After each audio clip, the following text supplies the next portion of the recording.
All right, good morning, everyone. Good morning, good morning, good morning. I invite everyone to have a seat. Welcome, welcome, welcome. As we get ready to begin our program, welcome to the 10th Annual Clean Lakes Alliance Community Breakfast. I'm 27 news anchor Brandon Taylor, WKOW's new evening anchor, but I'm not new to Madison. I actually worked at 27 News from 2014 to 2018, so it's almost like a welcome home celebration. So I'm back here in Madison and excited to be kicking off the program this morning. WKOW is a proud supporter of Clean Lakes Alliance and a sponsor of not only this event, but all events throughout the year. Additionally, you may have caught my coworker, 27 storm track meteorologist Max Terrace, as the MC of the monthly Clean Lakes 101 Science Cafe presentations. And just 2 weeks ago, WKOW aired lake-related stories every night at 6 during Earth Week. And if you missed one of those fantastic stories, you can watch them right now on WKOW.com, and you can also download the 27 News Now app. Well, back to today. We have an exciting lineup of speakers, videos, and of course, time to chat with one another.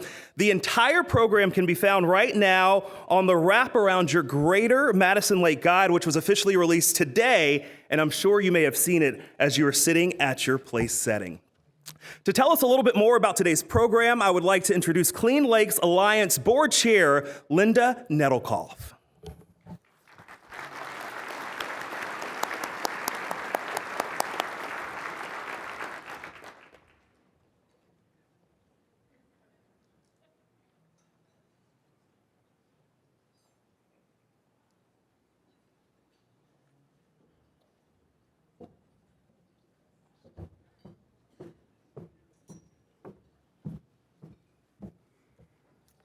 Thank you, Brandon, and good morning, everybody. What a fantastic day to be together. Thank you for joining. I'm really excited about the program this morning, and I think just the fact that we have community together, especially on a great day like today, is a fantastic celebration. So thank you. I'm Linda Nettlekoff. I'm an Executive Vice President at CUNY Mutual Group, which is soon to be rebranded TruStage, as well as I am the Clean Lakes Alliance Board Chair. I really want to thank everybody for joining us this morning, including some elected officials. So we are honored to have Wisconsin's Secretary of State, Sarah Godlewski, with us this morning.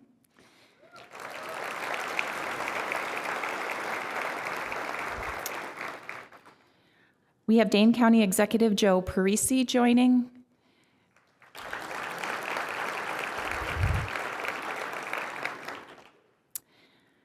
And we have our Madison Mayor, Satya Rhodes-Conway, scheduled to join us.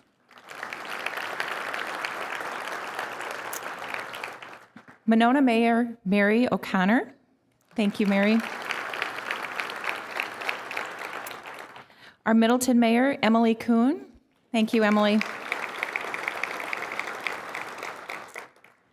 And our Sun Prairie Mayor, Paul Esser, is scheduled to join us as well. Thank you, Paul, for joining. I also want to thank the many local businesses and non-for-profit leaders that are with us today. I also want to have a special appreciation for our distinguished representatives of the Ho-Chunk Nation for joining us this morning.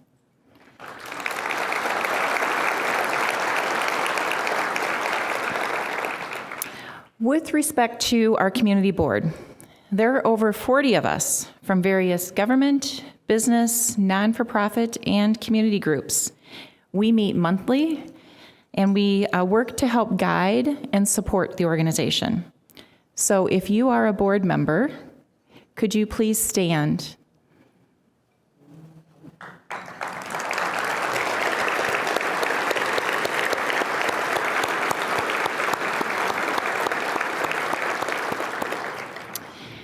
It's an incredibly distinguished group, and they commit a lot of their time and their talent and resources for the organization.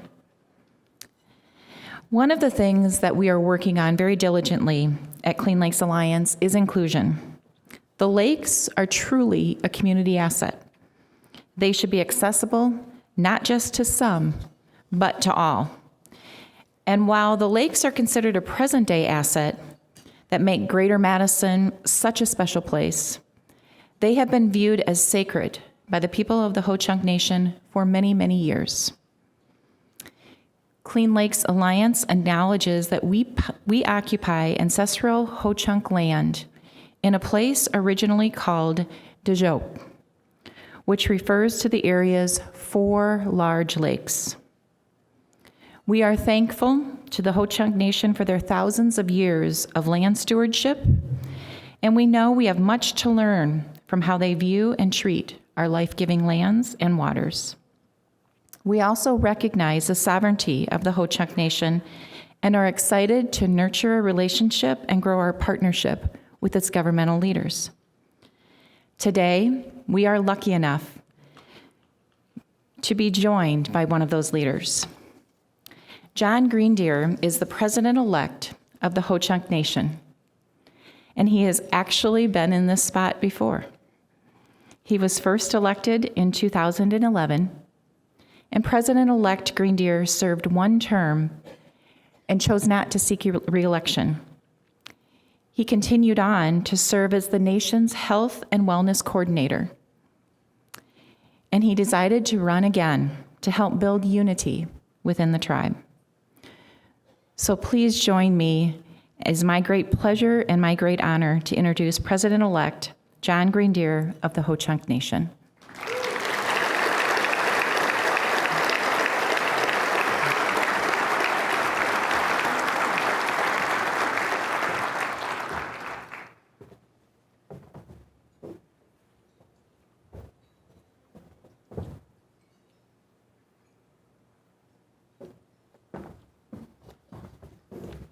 It was joking na it's a colony we know hanachini karagi we know eske echoni na ho chunk de hit edege yaon chakshne jegi hoji shana he wanchke achti china kanajing what he kara shire de waunje eske hegwanach ji jagu he hection na hanainach guida eske hanachakshi hiraji we anaga ge wa inump we wa hajet. Good morning, everybody. Did you get that? You should. The language has been around for thousands and thousands of years, and I love the idea that language is how our Ho-Chunk people communicate with each other. This language, they would say the old hoke wahide aide shuno jege Ho-Changere de hoit ede wakopene khate ida higi kananki geja jeske ge wakan changji aide gi. When we were created, He gave us this language so that we could speak and use this to talk to him, so that we could use this to talk to our brothers and sisters and our four-leggeds around our earth. What's amazing is that it has lasted through time overall. The Ho-Chunk, as I know it, are one of the few groups of people that are named after their language, not the other way around. Hora is our voice. Wakanchunk is sacred. We are people of the sacred voice, or people of the big voice. It has been known historically that tribes would travel thousands of miles to come and ask us to pray to the Creator because of this voice. We are a part of our ecosystem. We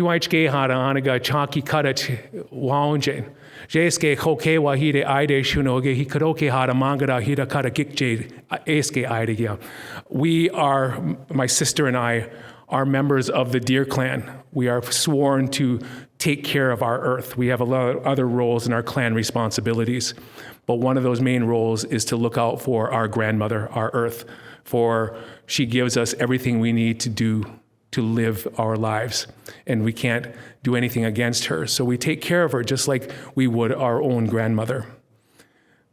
What this alliance does today is it displays a lot of people who exemplify caretakers of our land. For whatever reason it is, for whatever calling you have to do the work that you do, every single day you are taking care of this land. And we are at this stage in our lives where the things that we are doing are no longer for us. We are not the beneficiaries of the work that we have taking care of the planet around us. In our indigenous minds, we think in 7 generations down the line to the people that you are never going to meet on this earth. What kind of life are you going to leave for them? What kind of planet and ecosystem are you going to leave for each of them? We have to think this way because 7 generations ago, people thought this way of us. We don't know what our earth would look like without the care that people had long ago. So I want to say for all of you here who are contributing, small or great, to the care of our grandmother, I want to say thank you to each and every one of you. You have done our world a great service.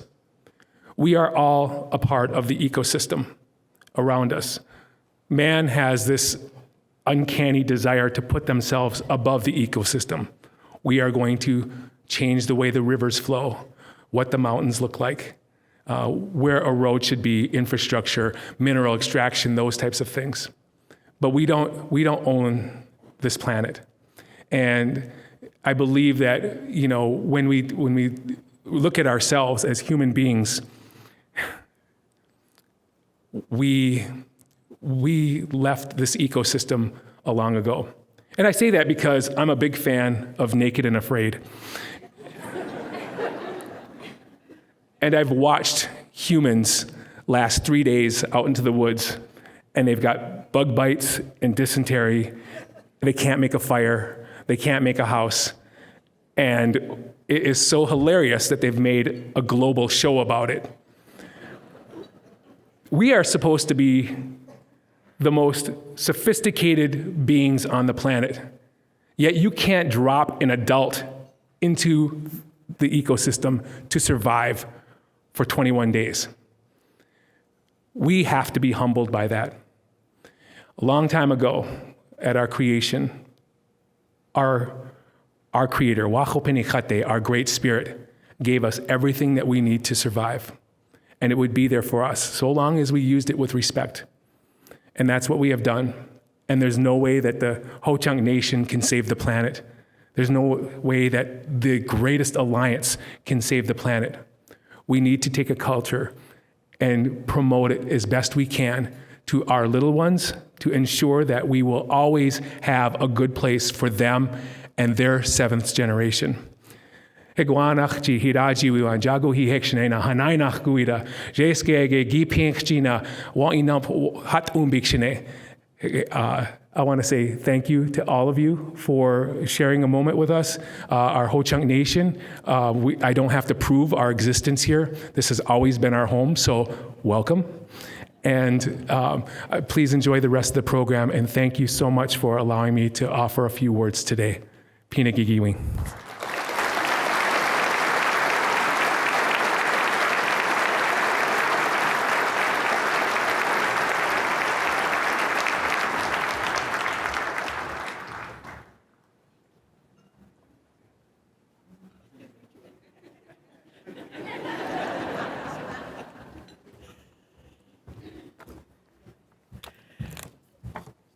We should have practiced that, I guess. Thank you, President-elect Greendeer, for those inspiring words. It's great to have you and so many other members of the Ho-Chunk Nation with us today. My name is Ann Ross. I'm an attorney with Foley & Lardner. Foley & Lardner is the presenting sponsor of this breakfast, and we're proud to support Clean Lakes Alliance in a number of ways. This morning, I want to thank all of our major sponsors: Alliant Energy, C.G. Schmidt, Hovde Properties, Johnson Financial Group, Land's End, Madison Gas and Electric, UW Health, and WKOW 27 News. I'd also like to thank all of the Five Lakes table sponsors, table captains, and individual ticket holders. In addition to sponsoring Clean Lakes Alliance events, we are happy to provide the organization with in-kind office space in Virex Plaza, where our firm is located appropriately on the shore of Lake Mendota. In fact, I was the office managing partner when we first offered the office space to Clean Lakes Alliance back in 2012. When James Ty asked me for Foley's support, I immediately saw the potential for a great partnership between the law firm on the lake and a new organization focused on the improvement and protection of our waters. Since then, Clean Lakes Alliance has grown into a well-known and influential nonprofit here in Greater Madison and is one of the largest lakes organizations in the nation. Clean Lakes Alliance partners with governments, scientists, businesses, and people from all walks of life to improve water quality for everybody.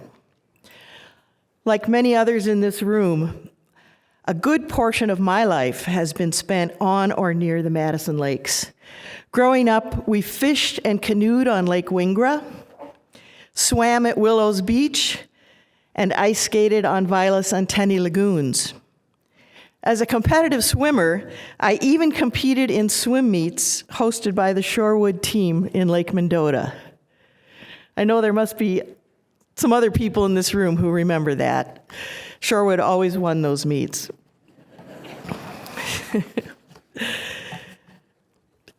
It feels like I've known these lakes for a long time, and I've seen them undergo a lot of changes. When my father first came here for graduate school, he said you could take a boat out to the center of Lake Mendota, look down, and see the bottom. The lake was crystal clear when he arrived around 1951. I've seen a lot of the changes on the lakes, but my time here is just a blip on the timeline tracing the history of the Madison Lakes. Long before any of us were here, this land was covered by ice.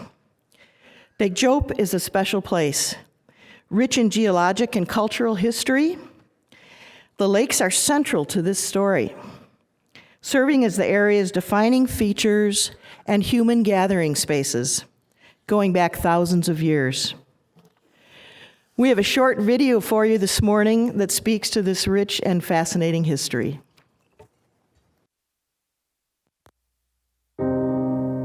I'm Representative Robert Pilot of the Ho-Chunk Nation, the people of the Big Voice. We've called this area home for thousands of years, but the beauty was created thousands of years before that. Let's travel back in time, way back, before Wisconsin was a state, before the United States was a country, way before Greek and Roman empires, and even before Ho-Chunk arrived to this sacred part of the world. We're here in Greater Madison, 15,000 years ago, but we're not standing on the ground. We're on top of a mountain of ice up to a mile thick. This is the Wisconsin glaciation, and it covered most of Canada, the upper Midwest, and New England, but a thaw is on the horizon. Over the next 2,000 years, we will witness the big glaciers start to melt and retreat. Where we once stood on ice is now a large lake stretching from present-day Middleton to Stoughton.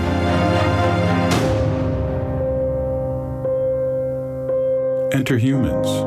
13,000 years ago, we would see the first human activity occurring around the shores of these waters, but the lakes hadn't divided yet, meaning distant ancestors of Ho-Chunk dwelled near a large, single water body later named Glacial Lake Yahara by geologists. But more change is coming. Moving to 10,000 years before present, we see water levels fall, separating into 4 current lakes and leaving shallow water marshes, including one that would later be turned into Lake Wingra. Along the area that the Ho-Chunk called Dejope, which translates to 4 lakes, early surveyors document the Ho-Chunk producing over 3,000 bushels of corn annually in Old Turtle, 4 Lakes, and Broken Arm, now known as Middleton, Madison, and Monona.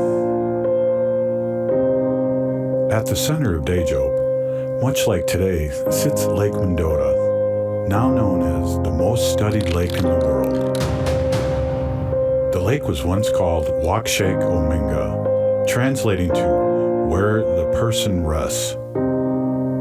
Dejope was a cultural epicenter for native mound-building peoples, with evidence of over 1,200 effigy and burial mounds documented in the area, a concentration that rivals any other place in North America. The water is sacred too. The Ho-Chunk, with its massive ancestral land base throughout present-day Wisconsin, and reaching areas of Canada and the Dakotas and into present-day Indiana know the water has identity, a life, a meaning, and a purpose. Deserving the utmost care and protection. They rely on water for fishing, wild rice harvesting, and transportation, but also treat it with a spiritual reverence as a living entity that provides so much to the people of Daejeon and beyond.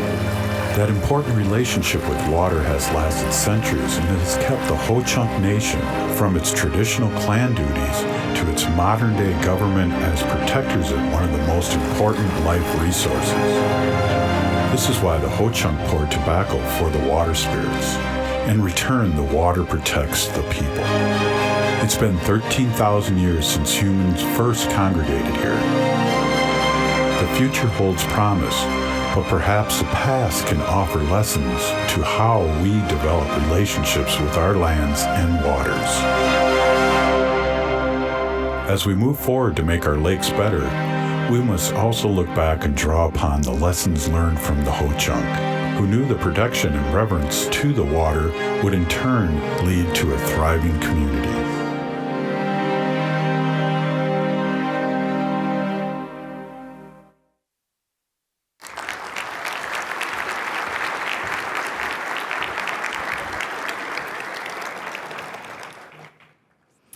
A lot has happened in 15,000 years. Hopefully that video, which was written and produced by Clean Lakes Alliance's Adam Sodersten and mixed and edited by Sam Sorensen at Studio 88, gives you a glimpse into how our chain of lakes was created and what the early human experience was like on its shores. Before we jump into the future, we're going to give you some time in the present, 15 minutes to be exact. We're going to step away from the podium and give you some time to meet and get to know the other folks at your table. We'll then hear from Clean Lakes Alliance founder and executive director, James Tye, as he reflects on the current state of our lakes. Enjoy your breakfast and conversations, and we'll reconvene in a few minutes. Thank you.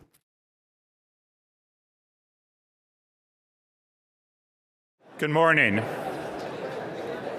They say lawyers never lie, but you actually don't get a full 15 minutes today. We want to keep things moving and running on time, but love hearing all the energy in the room. And again, good morning.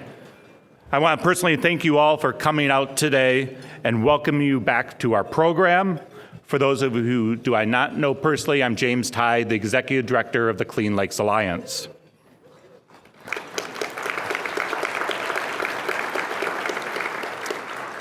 I'm hoping enjoying your breakfast and that crispy bacon, and afterwards you can enjoy your conversations after the program is over. Before I keep going, I'd like to take a moment and thank the Clean Lakes Alliance staff. We have dedicated scientists who put together our reports, run our programs, and our lake forecast, and really just do a wonderful work in communicating science out throughout the watershed. We also have a communication and social media experts that plan and execute events like this and increase our brand awareness across the community, especially on social media. I'd like to thank them.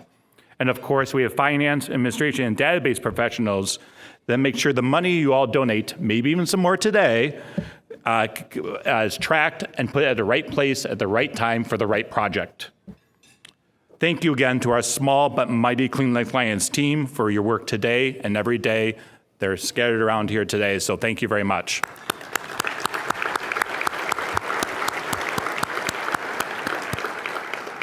As you know, this morning's breakfast theme is how our past can shape our future. To get things started, I'd like to talk about the present and where the lakes are today. Inside your lake guide in front of you is the State of the Lakes report. The State of the Lakes report is a unique report that we do on behalf of the greater community. I would like to thank collaborating groups, individuals, and organizations for working with our Deputy Director, Chief Scientist, and State of the Lakes author, Paul Dearlove, in putting this together to shine a light on our shared collective progress and continuing challenges.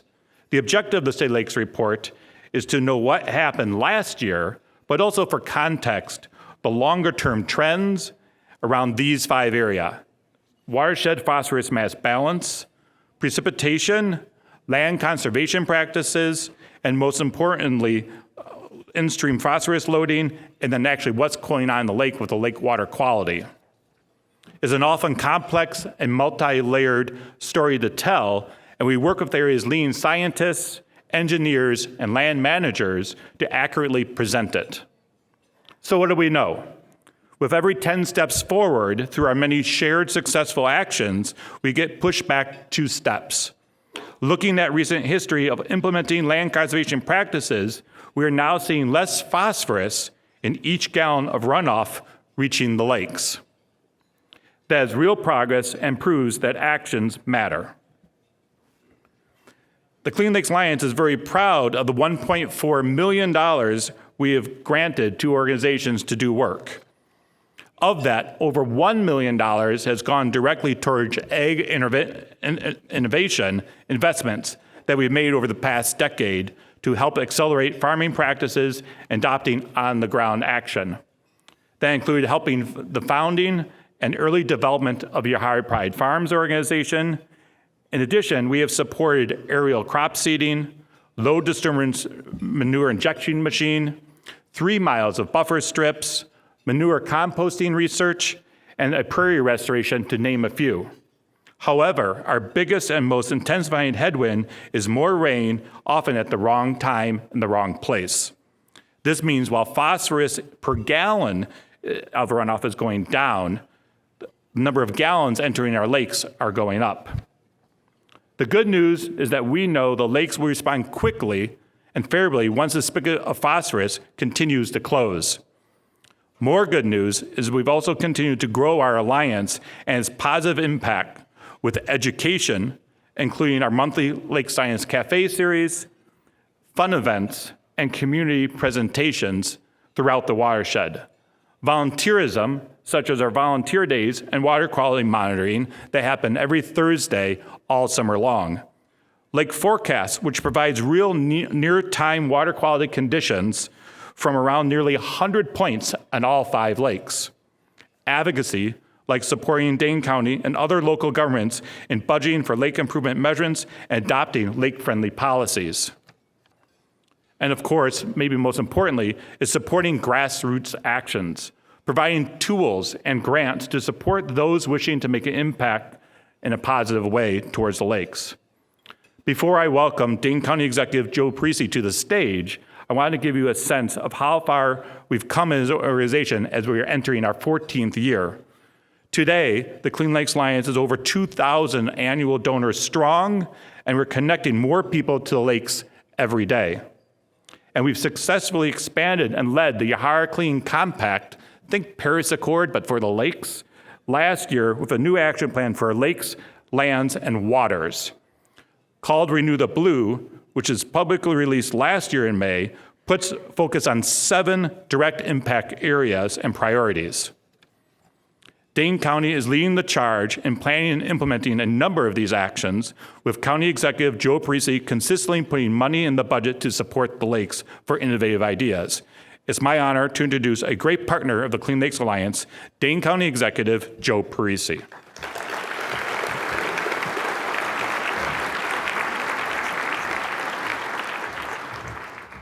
Good morning, everyone, and thank you so much for all being here. It continues to be great to see everyone in person again. I appreciate it. It's also an honor today to share the podium with Ho-Chunk Nation President-elect John Greendeer and Samantha Skenendor. Thank you for being here. We have a long way to go to repair the damage caused to our First Nations and the land that was taken from them. And we must take more action to care for our land, our water, and our air, and also work to provide more space for Native American traditions to return to the landscape and for partnership with the Ho-Chunk Nation. As we are all aware, when it comes to our water, our lakes, nutrient runoff is causing algae growth and other water quality issues that degrade our waters and our quality of life. In our area, phosphorus is the main culprit. Phosphorus has both urban and rural sources. Urban runoff, as we know, comes when it rains and everything that's in our yards and the street runs off. Rain goes directly into our lakes. We've partnered with local municipalities to help them implement stormwater retention ponds to divert that water so that the sediment settles and less phosphorus goes into the water. Since 2005, we've provided over $10.7 million in urban water quality grants that remove more than 682,000 pounds of sediment and more than 12,000 pounds of phosphorus. Now, we know the statistic that 1 pound of phosphorus can equal 500 pounds of algae. Any mathematicians in the room? Okay, we're going to have a contest. If we're removing more than 12,000 pounds of phosphorus annually, and I don't know the answer to this question, times 500 pounds of algae, what's 1,200 times 500? Anyone? 6 million? Is that right? Anyone want to double check him? Okay, that's a lot of phosphorus. That's a lot of algae. In rural areas, we know that phosphorus runoff comes from fields. So we work with our farmers, doing everything from low tech to high tech. Sometimes you might drive through the countryside and see what looks like a river of grass coming through a farm field. And the first time I saw that, I thought, what is that? It's a grass river. It's something that's there that works with the contour of the land. So when it rains and the runoff comes down, the grass helps trap the sediment and the nutrients so that less phosphorus goes into the land. We do buffer strips between streams and fields. And we do high tech. We do manure digesters that everyone is familiar with now that both reduce phosphorus runoff and help us reduce methane and CO2 emissions and contribute to our climate change work. We also work with farmers to implement nutrient management plans, which are a recommendation from the Clean Lakes Alliance and others. A nutrient management plan reduces the likelihood that we'll see excessive manure and fertilizer applications, thereby reducing nutrient runoff. Our goal is for all 125 acres of cropland in the Yahara Watershed to be covered by a nutrient management plan. We're making progress on that goal and have up to 78% coverage in some areas and are making progress on the whole. We also have a relatively new program called Continuous Cover. So Continuous Cover is a grant program we developed that helps farmers who want to convert marginal land that's susceptible to runoff, land that they'd rather be farming differently, to a more sustainable method. So people can use our grants to convert this land to prairie, to perennial grasses, or to rotational grazing. And one of the really neat things that I experienced in the first year of this program, the first farmer who took advantage of this grant program, I went out to visit him and we were looking at his farm, and he had been farming kind of traditional agriculture, and he said he's converting everything back to rotational grazing. He said, this is how my grandpa used, this is how my grandpa used to farm. And so it was really touching that he's able to carry on the tradition in the way that he wants to, in a way that's going to be good for the land. And since this program debuted in 2019, we've awarded $6.7 million and converted over 2,600 acres. In addition, Continuous Cover also sequesters carbon. And you're going to notice a theme going through my comments and probably others, and that is the connection between climate change and the work we're doing to clean up our lakes. Since the inception of Continuous Cover, it sequestered 800 tons of CO2, and stopped the flow, pardon me, my voice is never great in the morning, stopped the flow of over 15 million gallons of phosphorus-loaded rain and runoff into our lakes. Another area that we're very proud of that has multiple positive impacts on our community is the 160-acre addition and restoration to the Pheasant Branch Conservancy that the county purchased a few years ago for $10 million. I see some hands there. I was going to ask if anyone had ever been there or familiar with it. I can't see. Is that a Middleton table over there? What do we have? Okay. We have a wonderful friends group out there, Friends of Pheasant Branch, who have helped us tremendously in restoring this land. It was a 160-acre farm. It was slotted for development. And had it been developed, the amount of rain that when we had a rain event that would have, additional rain that would have rushed into the Pheasant Branch Creek, a place where we had a lot of flooding in 2018, and into the Yahara, would have increased greatly, increasing phosphorus runoff and increasing flood risk. So we purchased that land, and we've been restoring it, restoring the wetlands and restoring the prairie with the help of our volunteers and our staff. And when it's fully restored, what we're going to have is an area that provides vital habitat.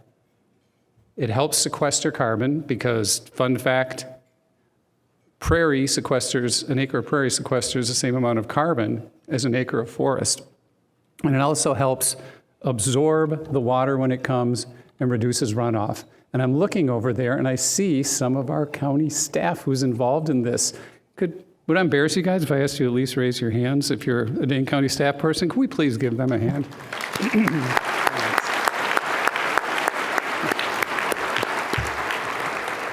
I get the cool job of getting up here and bragging about everything they do and taking credit for it when they do all the work. So we really appreciate you all. Both you and the volunteers who work with us really make it all possible. Then there is the infamous Suck the Muck. Raise your hand if you've never heard of Suck the Muck. A few haven't. That's great. Okay, so Suck the Muck is a program that we developed a number of years ago now. I think we're on our 6th year. And what we found when we did our work removing phosphorus, as James showed in the slide, we use science and we look at how much phosphorus are we reducing and what does it look like in the water. And what we were seeing in the water is we weren't seeing the phosphorus reductions that we should have been seeing based on the upstream practices. And so with partnership from the DNR and parks and others, sampling was done of the streams and we found out that there are decades worth of phosphorus-laden muck in those streams, and that phosphorus was going directly into the chain of lakes. So we knew that in addition to our upstream work, we were going to have to get rid of the phosphorus that had been deposited, and sometimes 7-8 feet deep. And over the past 6 years, we've been in 4 different locations. I have a bunch of statistics here I won't even read through. And we've been removing that muck. We call it Suck the Muck because we use hydraulic dredging, and we've made incredible progress. And one of the cool things that we've been able to do with that is we suck that phosphorus-laden muck out. We're restoring natural habitat, clean streams. We're remeandering some of the ditches that had been dug in the past. And people always ask what we do with the muck. We've used it for restoration. For example, in our first project, there was a quarry that we were restoring, and the muck ended up, we piped it there, dried it there, filled up the land we needed to with that muck, covered it and planted it in prairie. So that makes sure that the phosphorus that's in that muck will stay in the dirt because it's sequestered and there's prairie above. And we restored natural habitat, and so it was a win-win all around. And this year we're continuing that work with another $2 million to continue our work in Door Creek. And finally, I think this is about finally, isn't it? Yeah. So finally, I want to talk about one of the top recommendations in Renew the Blue, and that is community manure treatment. Many of you may be familiar with our manure digesters. Who's not familiar with manure digesters? Almost everyone is. So the manure digesters, just quickly, does that freak anyone else out when you see those birds fly by? When James was talking, I'm sorry, I was sitting down there looking, I saw this like bird or a squirrel, and I was looking over them. No. Anyways, no, I mean, I was really paying attention to you. I was glued. It was riveting.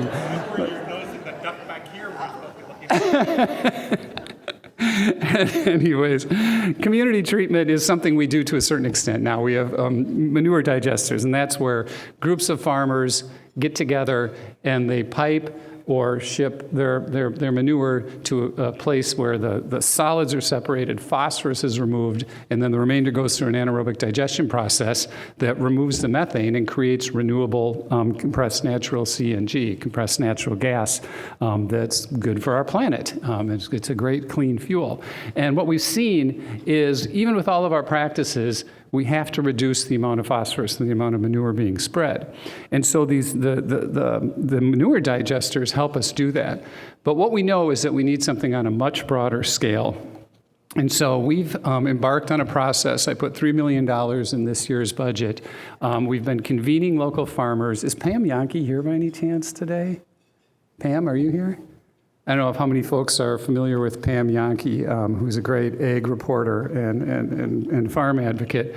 She's working with us and has convened, I think we had about 75 farmers at the last meeting in Wanakee, talking about what a community site could look like, something that's available to all farmers in the North Mendota watershed, not just large farmers, but small farmers too, who might not be able to afford to do some of these other things on their own.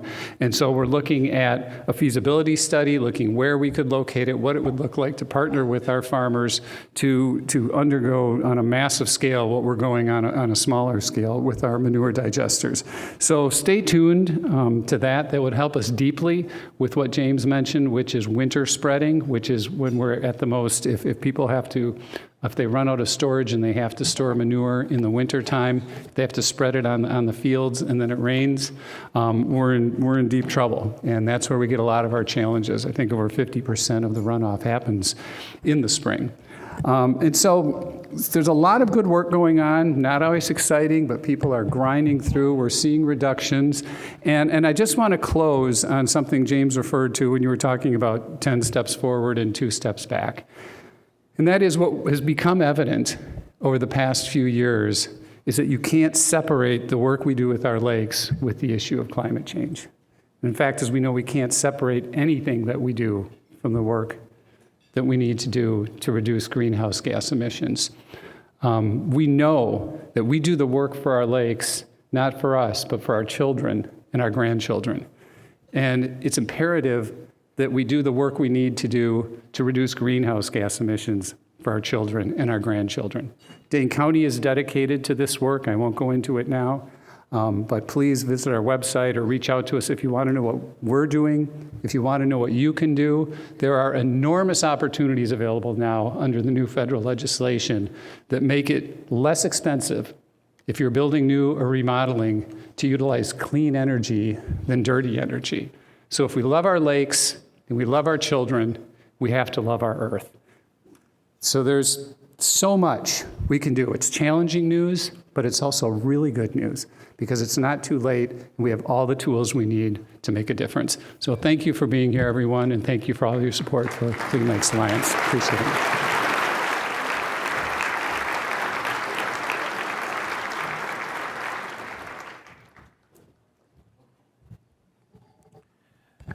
Thank you, Executive Parisi, for your partnership and bold and innovative ideas for our lakes.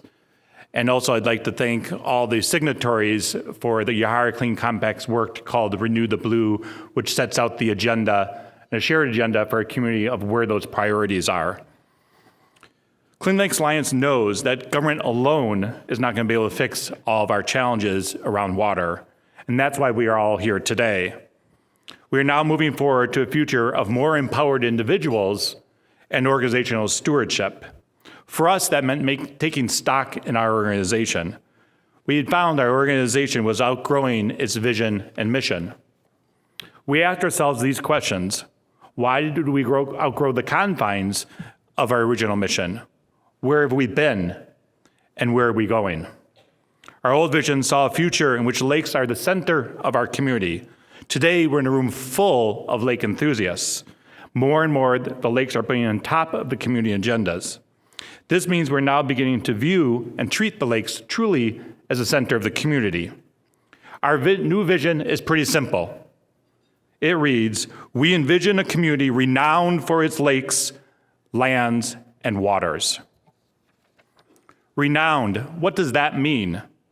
It means that we will be widely known and admired for our leadership around green infrastructure, about the lakes, sustainably managed farms, and a culture of stewardship that prioritizes land and water health. It's time for Greater Madison to transform itself into a community that not only has the lakes, but healthy lakes that improve our quality of life. Let's work together to make that happen. Similar, outgrowing our vision, we also felt our mission needed an update or a tweak. Our original mission sought to continue to build a community of people, businesses, organizations, and governments working together, dedicated to improving the water quality in the Yahara lakes. We have done that. We updated our plan last year. It was signed by 19 organizations, a broad spectrum of the community, including the real estate groups, agriculture, and multi-layers of government. Like that vision of bringing together people together, you're all here. Alliance has been built and will remain committed to continuing to expand and build upon this alliance. But with 800 people in the room today, we all know we're fulfilling that objective. Our refreshed mission is to champion the lakes and watershed stewardship for the benefit for all. That last part, benefit for all, means that we should be accessible for all, not just a select group of people that happen to live on the lakes. Our tagline is pretty simple, projected above: healthy waters, thriving community. We look forward to our vision and mission shaping how we go about our work in the future as we move from an alliance-building organization to even more engaging and greater transformational changes in our community. We promise that our core programs, including funding agricultural practices, advocating for projects that reduce stormwater runoff, and everything that we can do to help support what came out of Renew the Blue was the number one action in our community is to build a new community digester facility north of Lake Monona. We're also excited to roll out some new areas in our organization. We're having a scorecard pilot program where individuals, businesses, and organizations can grade themselves on healthy practices. And it's already going on in the community. You can go to places like CUNA in their new building. They've got native plants. You've got places like American Family Campus. You've got individuals. We want more people, though, to build rain gardens, plant native plants, install rain barrels, and of course, you can improve your score by doing all these things. And most importantly, what? Get those leaves out of the street. In turn, with more people practicing healthy lake actions, they will support bold actions to protect the lakes with bold investment like the county does, and stronger policies to protect our waters. We also know our lakes are a huge economic driver for our community. We're going to find out exactly how much the lakes are worth to us through a first ever Clean Lakes Economic Assessment conducted by SRF Consulting, who are here today, in partnership with several funding organizations and groups. We plan to release the outcomes early next year.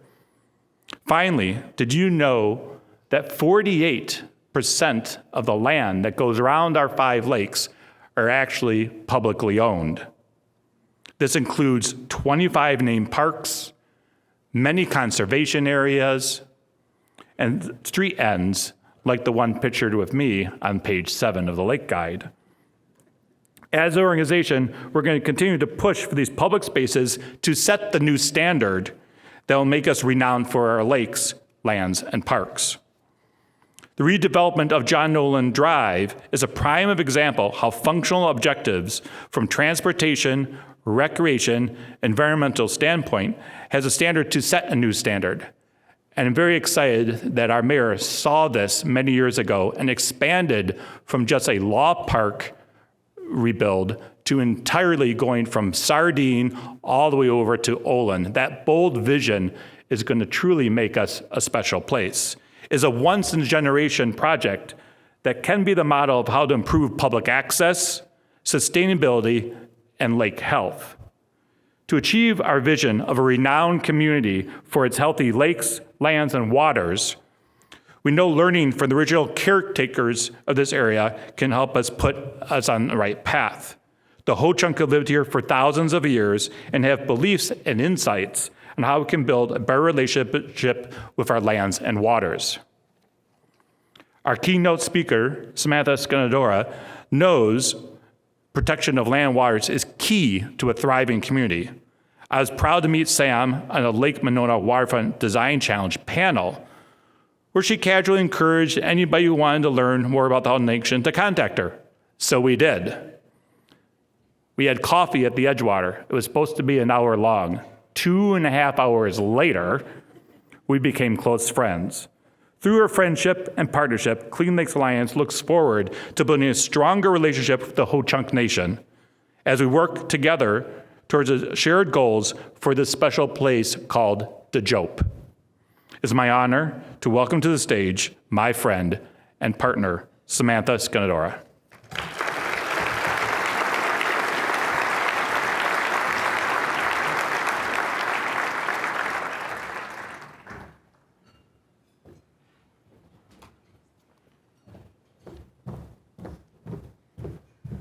This is my attempt at being a paperless attorney. And of course it doesn't fit, right? These bend. Oh, they do. Look at that. Good morning. Heine P. I see so many new faces out here. Usually I know everybody in the room because I'm super social that way. But there's so many new faces. Welcome. It's so good to meet you today. Thanks for having me. Chinook Maninga Hingaide. That is my Ho-Chunk name. It means a woman walking into a town. I've heard it different versions. Quickly, boldly, fearlessly. And I feel like, it could all be a streetwalker, right? I could be a streetwalker. I've also heard that from some male relatives of mine, so I'm just going to put it out there and own it. My name's Samantha Scanadora. I'm a Ho-Chunk tribal member, and I'm also Oneida. So on my mom's side, she's a full-blood Ho-Chunk. And, I don't know if you know about Indians and Indian enrollments, but we are pedigreed, like, your pedigreed pets. We have enrollment papers that break down our blood quantum, how much Indian we are and how much Indian we're not. So we all have beautiful, nice little yellow papers from the Bureau of Indian Affairs that give us a gold seal of how much Indian we are. So I'm a Oneida, Ho-Chunk and Oneida. My dad is Oneida from the Oneida Reservation, and that's where I grew up with my brother John, who used to wrestle me because he was, a big wrestling state champion back in the day. He's very humble now, but he was a rough brother to live with, I'm telling you right now. Yeah, I learned to be tough. So I want to acknowledge my brother first because in our Ho-Chunk way, brothers are super important. And it's really tough to be a brother if you're a Ho-Chunk because if your sisters or any of your family members ask you to do something, you have to do it. And so John is actually supposed to be up in Alaska right now. Yes, his dream vacation to Alaska for work was happening right now today, but he canceled it because I said, John, I really need you to come down to the Clean Lakes Alliance annual breakfast and give a few minutes of your great advice to the beautiful community of Dejope and all of the partners that have kept these lakes clean over the years. And I really need you to do this for me. So he canceled his trip, and he's here today only because I made him be here. So thank you, John.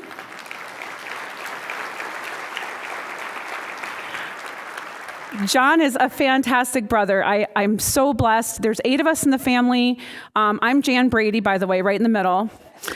So John is, he's the older brother who carries the family. So we're really lucky that he takes on his self very well. He carries himself well. He's a traditional man. He's sober. He's been sober for many years. He's a health nut. The guy's, running, biking, running in the deserts. And he sets a good example for our people. And he works really hard with youth. He opens his home up and teaches them how to skin hides, how to carve wood, teach them the language.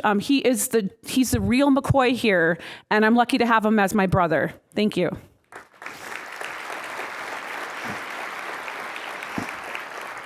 I also want to give great kudos to Foley and Lardner. Thank you so much for all of your generosity towards Clean Lakes, and the space that you share with Clean Lakes is amazing. I got to see your offices, and I was quite jealous. It's beautiful, beautiful. Thank you for your sponsorship and your ongoing partnership with Clean Lakes. That means a lot.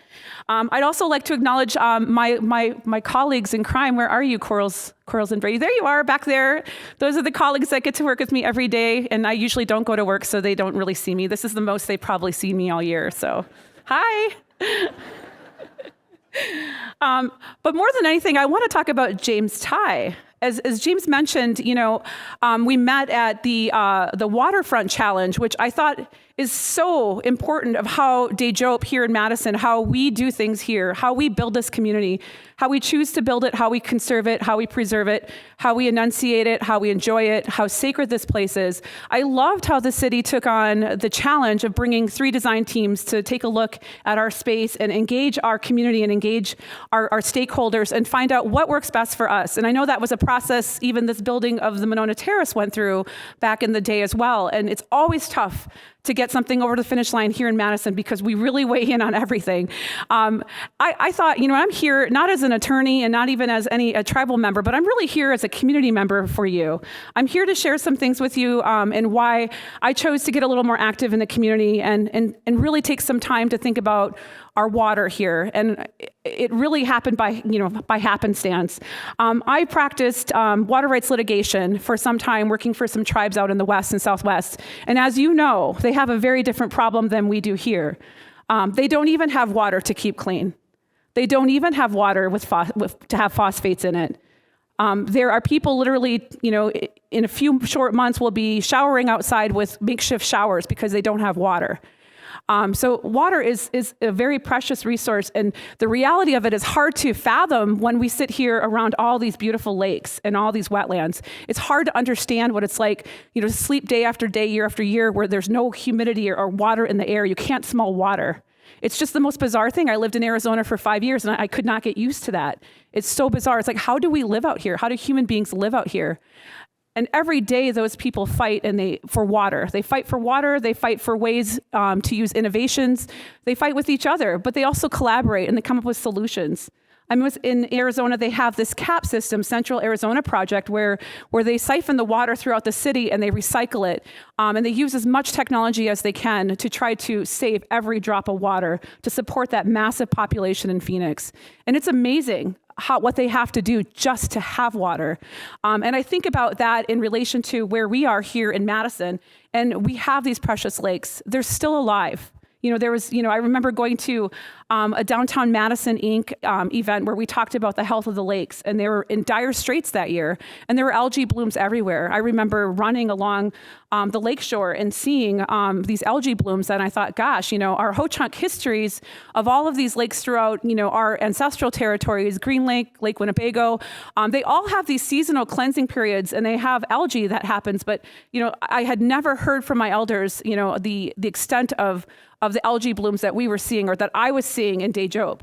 And it really alarmed me, and it made me think, gosh, I need to get a little more active and understand, me as a Ho-Chunk person and what I have been taught, and as my brother had mentioned, our lower clans, I'm from the Deer Clan, our responsibilities and our obligations through our clan system to take care of our communities. And I think of those things all the time and say, well, I'm here in the community, I live here, I work here, I'm very much a part of the fabric on many levels here. What could I be doing better for this community? And I thought the best thing I could do is to get more involved, to show up, right? A lot of the work involves showing up. And I look at like 800 people looking at me right now and said, you all showed up today.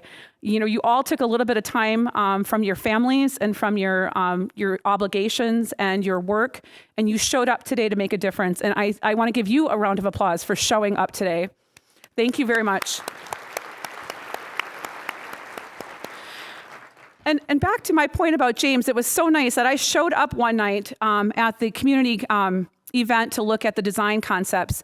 And I thought, you know what I'm going to do? I'm going to pull all these public records of the history of Ho-Chunk. And as my brother said, we don't have to prove that we've lived here. It's well documented. And you can go down to the State Historical Society and put on the white gloves and enjoy yourself with all of the history of Dejob and beyond. It's a wonderful story, from Jesuit missionary diaries to Charlie Brown maps and trails that are now our roads that you drive on every day. Down right behind us here is a lizard mound that's underneath the intersection by Doty Street. There's so much going on right around us all over. And I always am such an outspoken person when it comes to how sacred and special Dejob is. I can't tell you how much I love this city. And the things that are in the city that even you need to explore and I need to explore and we need to explore together. I say, with the Indian mounds around us, all around us still, there's, not many left. Thousands have been obliterated for development. There are still some left and still some preserved. And I make it a point in my regular drivings arounds of Madison, as I stop and I pull over to Hudson Park, or I'll stop over by Bear Mound. I'll just make sure everything's okay, and I'll pick up some trash, and I'll just, see what people are doing there, say hi and chat with people by the mounds. And why are people there? If you talk to the people that are by the mounds, they say there's some energy and there's some power that comes from that space. And they feel that it's healing and it's calming. And so there's all these folks in this community that know that, and you don't see that broadcasted anywhere. It's not showing up in magazines, but it's there. And I practice that. My neighbors here practice that, and I challenge you to take a look and help keep up the mounds as you're walking around your spaces here in Dejope. They are very special. And I've told people, and I'll say it again and again, is I think this is more phenomenal than the Egyptian pyramids. We have these earthenworks and this history and this medicine in the land all around us, which is what attracts you all to stay here, live here, work here, commute here, invest in this community. It's that medicine in the ground here in Dejope that keeps us and binds us all together. And it's also your stewardship and your obligations and the obligations that Ho-Chunk Nation has set out through us and through our clan systems that keeps us taking care of these spaces, promoting these spaces, making sure that they're visible, making sure they're accessible, making sure that they're healthy and they're well taken care of. And that very much pertains to the water. So when I went to the challenge for the design of the waterfront, I made it a point as a community member to point out why these mounds are here, where they are, what was at stake. I used to sit at off of John Nolan Drive over at Olin Park with my grandmother and look to the isthmus, which, as we all know, is one of the most beautiful views of any cityscape you can think of. And I sat there with my grandmother, Bertha Greengrass Blackdeer, and she said, did you know that our ancestors put all those mounds there and those marker trees over there? They wanted us to know where the spring sites were. They wanted us to know where the trails were. They wanted us to know where certain things are buried and that were things that were supposed to be left alone. They left all that out there, real visible, real obvious, and that's supposed to be there long after we're gone. And if you look, you can see it. And it was, I could see it. I could see Hudson Park. I could see marker trees. I could see towards, Lake Wingra and all of the richness all around the zoo. She pointed all these things out as her and I would walk around in Madison, and she would show me around. And she used to ride, I kid you not, a buckboard wagon from Black River Falls down here to Dejope for ceremonies with her family. So, she was born in 1912, and that's just what Ho-Chunks did. We traveled in our ancestral land for really important reasons, ceremonies and whatnot. And she, of course, frequented Dejope and had a lot of knowledge that she shared with me. So over the course of my nearly 20 years of living here, I see a lot of Frank Lloyd Wright, for example. This culture is addictive. I'm absolutely in love with Frank Lloyd Wright in architecture. I used to study in the Architectural Museum on campus here because it was so beautiful. I couldn't get enough of it. But I also would like to say, that as an example is we could really indigenize Dejope. We should really indigenize Dejope. We should see what was left for us to be here in this very space. We should revitalize that. We should learn about that. We should discover that together. And we should celebrate it. We should incorporate it into permanent structures that are here, as my brother said, 7 generations down the road. We should see those things. We should learn about them. Our kids should know about this space. We should be able to drive every one of your children around all 4 lakes and point out these special places. We should talk about how they are in parallel to these other national treasures throughout the world. What an amazing space we live in, seriously. And you know what's even better than the Egyptian pyramids? That table over here. We're still here.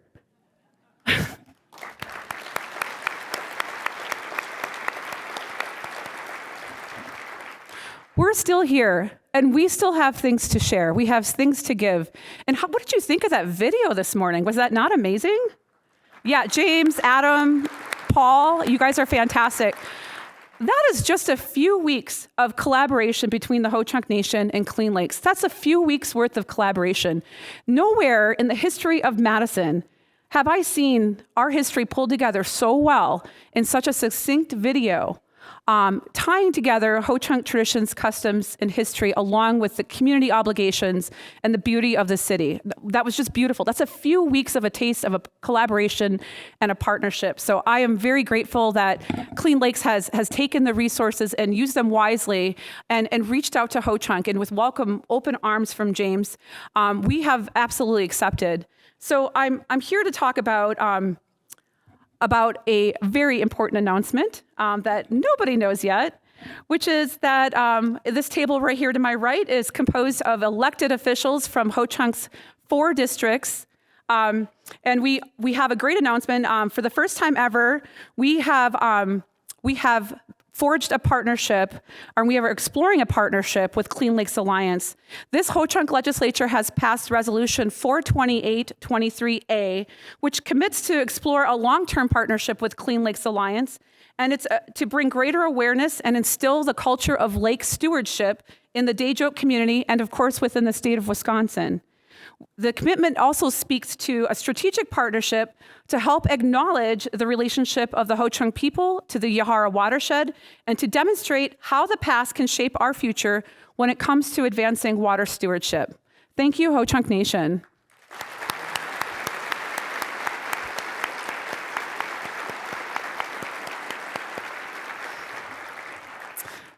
I would respectfully ask my representatives to Najine.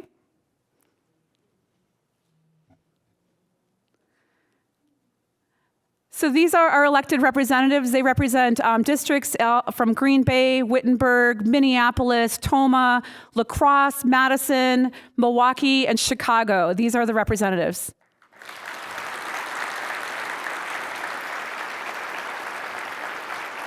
Thank you. And I'll ask my district representative, Sarah Lemieux, to come join me on stage. Sarah and Darren Brinegar and Shelby Visiting, who are all here, they represent this district of Dajope. So thank you for being my representatives. I would like to call up James Ty and Linda. Would you please join me on stage as well?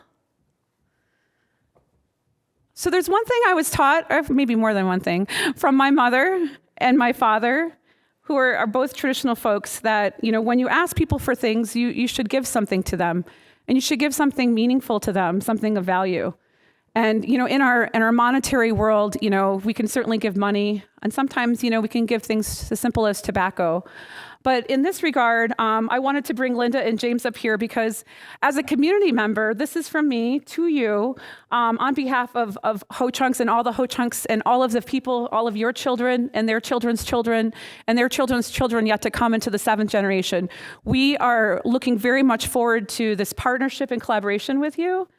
This community is looking forward to this partnership and all the great things that will come from this, where we engage our youth and teach them lake ecology and stewardship, as well as they discover their clan duties themselves and they discover their neighbors and all these special places. So if you can come forward, Linda.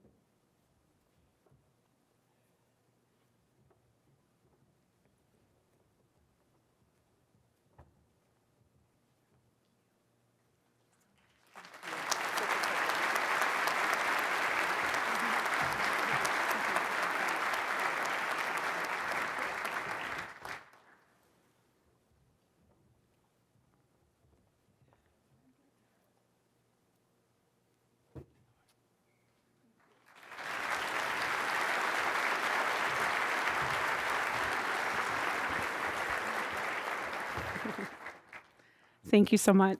Enjoy those warm blankets. It's cold here in Wisconsin. Nothing like a wool blanket. So I was asked to talk about the future, and I think I have. And so I ask you to look on the very last page of your Lake magazine, because they did save the best for last. In here is really the future. This is what I think the future is. I've written it for you. I wanted it published in the magazine. I wanted you to take it home and morsel on it and think about, what is the future? Well, if you just think, 3 weeks, we have a video, we have the elected officials of the nation here, we have the president-elect with a 4-year administration ahead of him. We've got a lot of wonderful things to look forward to. We've got a community center, a Ho-Chunk branch office just off of the Beltline there.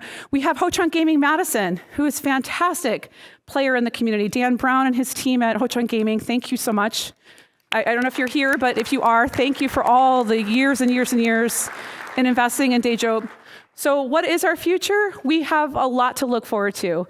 No crystal ball here, but I am very much looking forward to see what we can do. And just imagine what we can do. Thank you.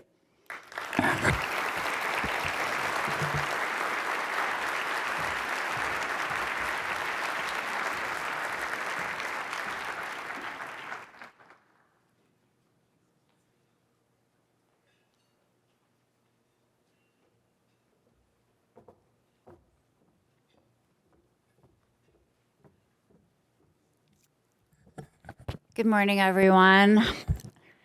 Good morning. My name is Julie Aulick. I am representing UW Health, and I told James, please help me follow Sam. And it turns out that Sam did that herself because her call to indigenize Dejope is, I'd like to be the first person to officially accept that invitation. Because we have all shared why we are standing up here, and my invitation to you is to reflect on why you are all here today individually. James, I think this is the pitch. This is the part where I ask you for money, right? You see that in the program and you're like, okay, we know what's coming.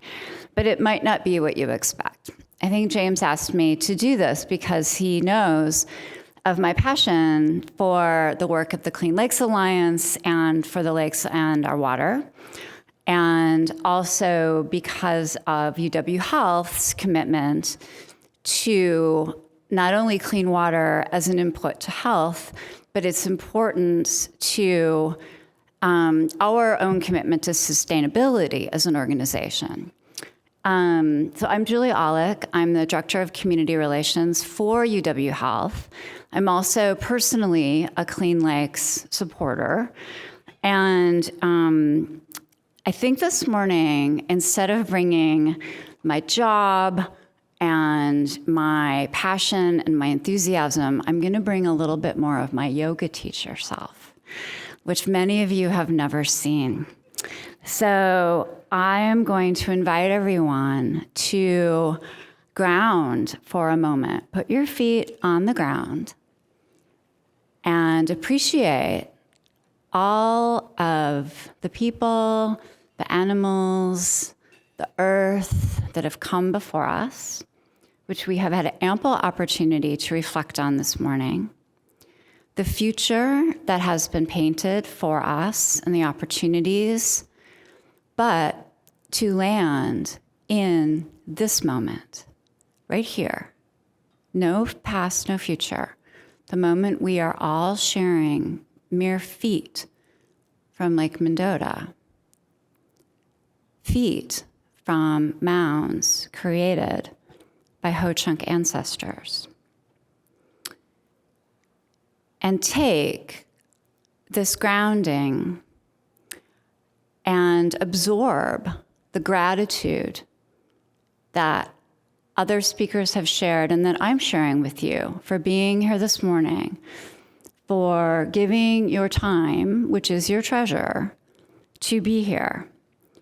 And from that gratitude might come giving. And that giving, being a lake friend, might mean reflecting on today and what's been said and shared. It might mean sharing on social media, which is the kind of modern way of converting that reflection. You might start a rain garden. Enjoy our lakes. Absorb that energy. I mean, part of my personal reflection is Lake Wingra. I live near it.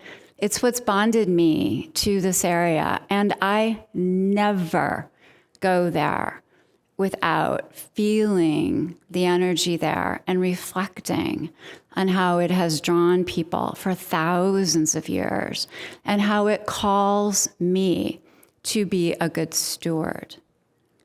So find that individual reflection in yourself, that energy, and maybe for you, that converts into a financial contribution. Because, as you've heard, those financial contributions really do matter. The work the Clean Lakes Alliance does with all of the amazing partners in this room and in our region converts dollars into real, tangible change, not only for our lakes and our water, but for our future. 7 generations, our children, our grandchildren, but for our future. So consider what that means to you. That might mean, and here's my transition from yoga teacher to the passionate ask that James was expecting. That might mean using Venmo. So you can unground now and get out the checkbooks. Here comes the energy. Up. I could get you all up and do sun salutation and then reach in your wallet and get out your money. So the Venmo is up on the screens. You get out your phone. You can get out your phones. You can even pretend you're doing this. Get out your phone. Take a picture. If you don't know what Venmo is, there's an envelope in the magazine, an old-fashioned envelope that has all the different ways to give. And you might need your reading glasses. You can get those out too. And also, if you're like me, or if you're like UW Health and you do your giving with a spreadsheet, you can simply put this on your to-do list. So if you pull out a piece of paper, there's Foley and Lardner pens that you can use to write checks, to make your to-do list, to make a financial contribution, if that's within your means. And I've already given you, everyone here has given you so many other ways to contribute. So I very sincerely invite you to do one of those. And our last option is also super fun, is those our beautiful centerpieces of Wisconsin violas, our For the Taking, based on your good faith donation. Maybe it's the suggested donation of $100. Maybe it's the highest donation at your table. Or maybe it's what you can do today. Maybe it's for coming here. But please do find a way to take those home, figure it out, talk amongst yourselves at your tables, and but take them as a reminder of what we all have learned this morning and what we have to reflect on, and most of all, what we have to work on to indigenize Dijo. Thank you.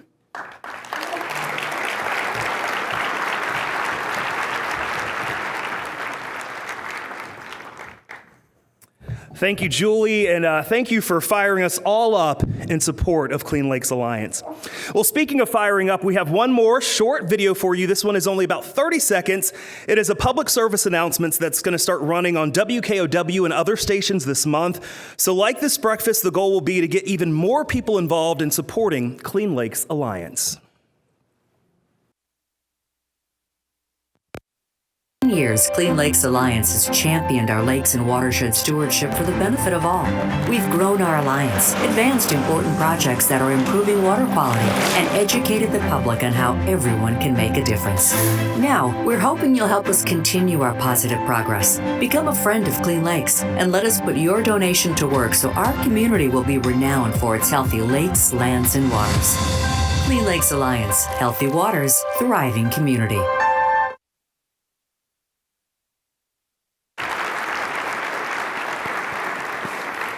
Again, make sure that you keep an eye out for that PSA.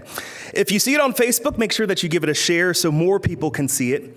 This morning, we'd like to thank all of our speakers, especially those from Ho-Chunk Nation. Thank you for being here this morning.